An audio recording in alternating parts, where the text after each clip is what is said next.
Hello. Today I want to talk about single card build-arounds that birth new archetypes in Cube and why they're important. But first I want to talk a little bit about the broad real estate of a cube. There's a limited number of cards that we include, meaning there are many more cards that we exclude. So you could think of every card as an opportunity cost. Every card you include takes up a valuable slot that thousands of other cards could potentially fill. And together, all the cards that you include form the environment and the play experience you hope to foster. That's why cards that can support multiple archetypes are great, and even better when cards can be used in different ways. But that's up to you as a cube curator to achieve. And I want to provide some food for thought to get you to think about cards in different ways than simply what's on the surface. And hopefully I can do that by discussing my favorite type of card in Cube, single card build-arounds that birth new archetypes. That's kind of wordy, so hopefully I can think of a more succinct way of uh, relaying that point. But on the screen here are three cards that I don't really want to talk about. I just kind of wanted to use them as a jumping off point. These are all popular cube build-arounds that I also run. Obviously, I have Sneak Attack and Oath of Druids. These are great with creatures that cost a lot of mana. You'd want to deploy them in different ways, of course, but they're very powerful if you can get them online. And Bounce over here is a little trickier to use. It takes a more adept hand to play, but you can, for 2 mana, you can use this symmetrical board wipe to do a lot of damage. But again, these are more of jumping off points. I want to talk about some maybe lesser played build-arounds that can kind of recontextualize what cards do on the surface and what other value they could provide. So let's start with a little bit of a guessing game, I suppose. So I've got 15 cards here from my own cube that I've kind of pared down to a certain list here. And you can pause the video if you like. I'm just going to kind of scroll through them. So hopefully you're familiar with some of these cards, but if not, you can read them. Or you can just, wait for the answer, which I will give. But these cards all have something in common. And it might not be so obvious what they have in common, other than they're all white so far, but there's a black card, and some colorless ones, and some white and black cards. Now the thing these all have in common is that they exile something. And, normally it's great to just have something in exile, because it's gone forever. Although I guess Karn, his whole gig is he can get it back later. But these are all cards that can exile something and leave them in exile. At least for a while. Portable Hole and Touch the Spirit Realm might leave the battlefield, and the card will no longer be exiled. Exalted Sunborn has Warp, same with Halia, so after they're warped, they'll be in exile, but you can leave them in exile if that's where you want them. And I grouped all these cards here to talk about this next card, Ketramose, the New Dawn. So for 3 mana, 4/4 minus lifelink indestructible is pretty insane. Also, his last block of text here, whenever one or more cards are put in exile from graveyards and or the battlefield during your turn, you draw a card and lose a life. So that's crazy good. The problem is this middle block here.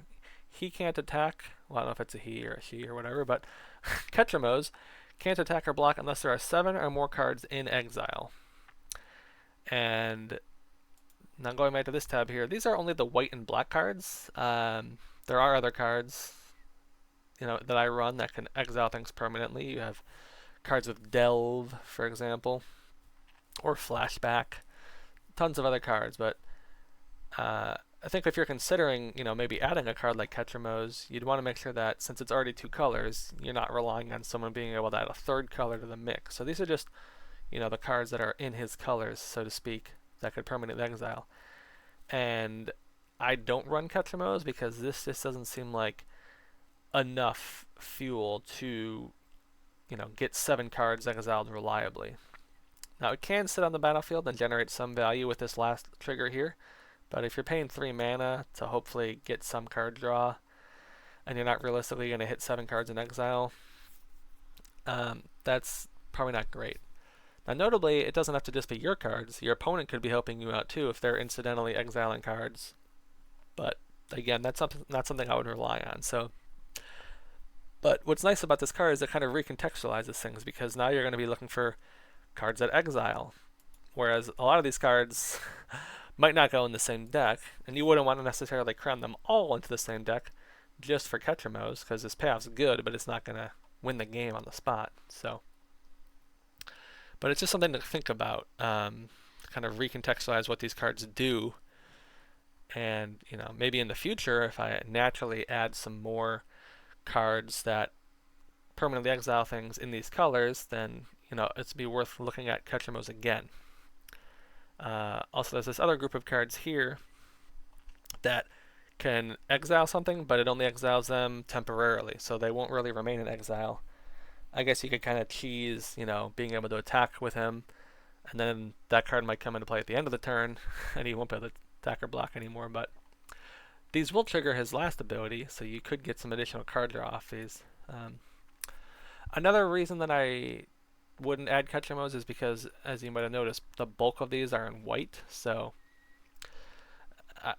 obviously you could, that might not be a problem for you, but I kind of like when a two-color card has play with both colors. This would predominantly be a white deck that's kind of splashing black.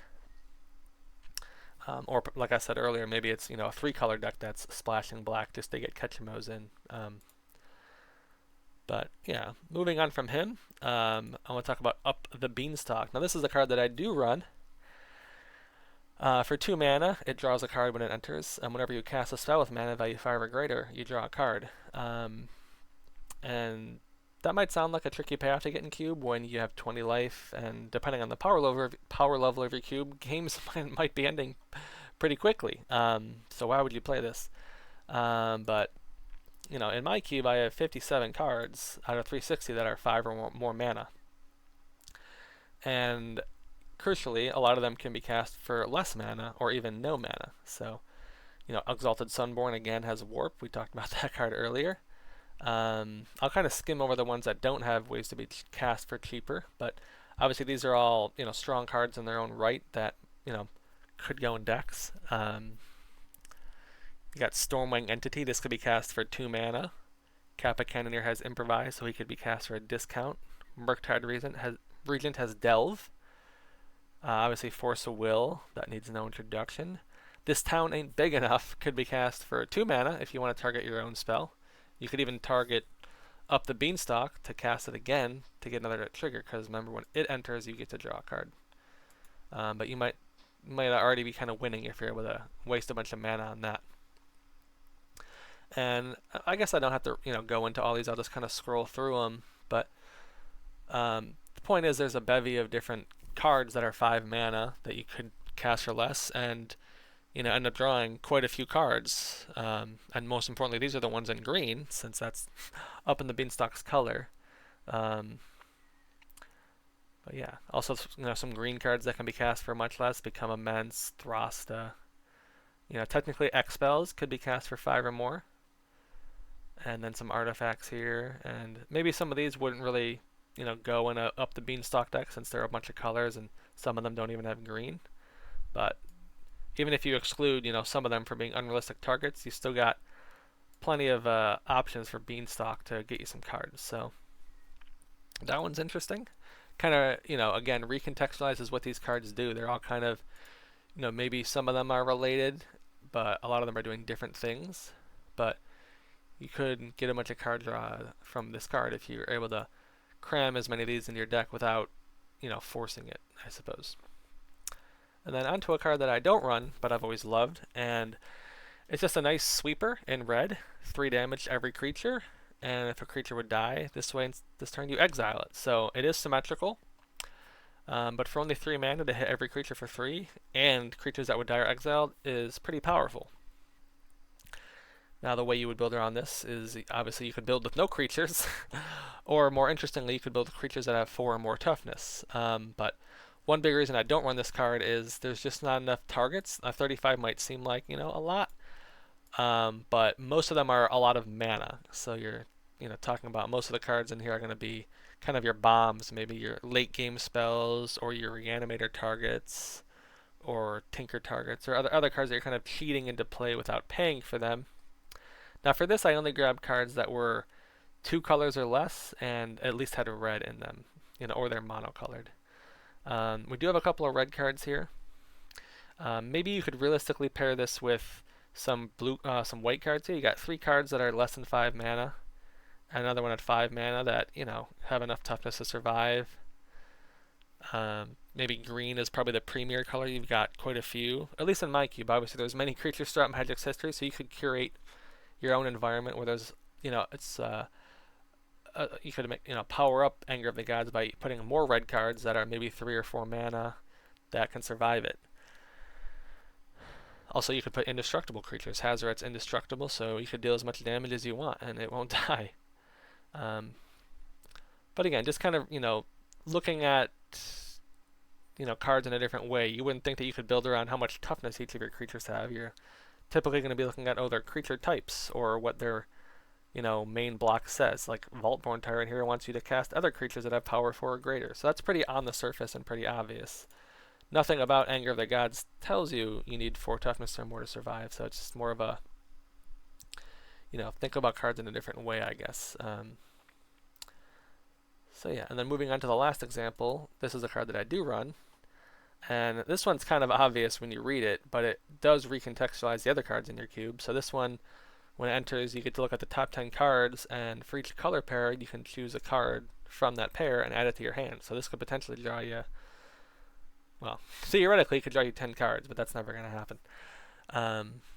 But you just want to be sure that in your cube you have enough targets, with a reasonable casting cost that could go in a deck. Now, obviously, maybe a card like Tezzeret wouldn't go in a Niv Mizzet deck, since Tezzeret's more interested in an artifact environment. But you would just kind of scroll through and look at the two color cards you are including, and see if Niv makes sense for your environment.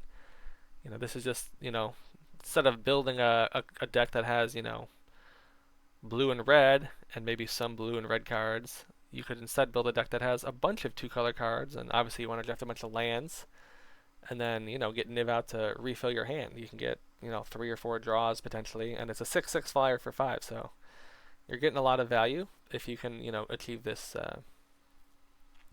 this payoff. So that's all I had for today. I hope I was communicating what I tried, and that cards can be played in many different ways, and I think maybe Up the Beanstalk's the best example of this. Of a card that has a lot of play that you might not realize at first, and also you could curate your environment to give it more play. And what's nice is you might have noticed some cards kind of show up on a lot of these lists, like Exalted Sunborn, I think, was on most of these pages, so it kind of synergizes with all these build-arounds in a way. So for Up the Beanstalk and Ketramose, maybe a big spell that has Delve would exile cards. It's also a lot of mana, so Delve cards that have a lot of value in a cube where you're running both of these cards. But yeah, hope you enjoyed the video. Let me know what you think, and I'll see you next time.